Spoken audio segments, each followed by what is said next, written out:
It is clear that there will be an increased travel and exposure to the virus as students and their families travel.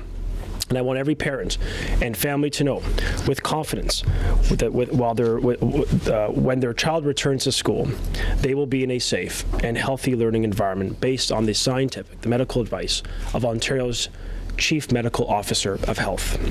The government has received the advice of Ontario's Chief Medical Officer of Health and the COVID-19 command table, recommending that the province close down all public elementary, middle, and high schools for 2 weeks following March break. I've swiftly accepted that advice, and I've issued a ministerial order under the Education Act to close all publicly funded schools from March 14th, 2020 through to April 5th, 2020. We are taking decisive action to keep your child safe. I was asking last week because I was concerned with the upcoming aspect of the March break and many people going away. Do we have a lot of data on infections in children, yes or no? There wasn't a lot of data, none in Canada yet, but yesterday in the last 24 hours we have 2 cases under the age of 18, one quite young. That substantiated my concerns that children can have it and be present in that, especially if they're contact of cases, as these cases were.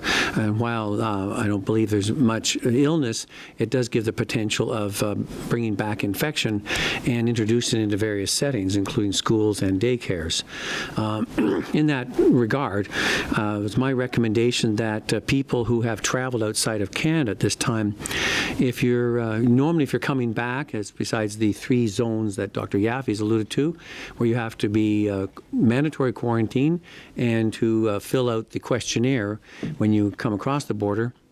We're also saying any travel outside of Canada, those who are coming back even from the U.S. will have to self-monitor for 14 days if they develop symptoms, to present themselves to public health for assessment and potential testing to rule in or out COVID-19. As you, Dr. Yaffe said, we've had just recently a lot of cases from various parts of the USA, and so that concerns us in that regard.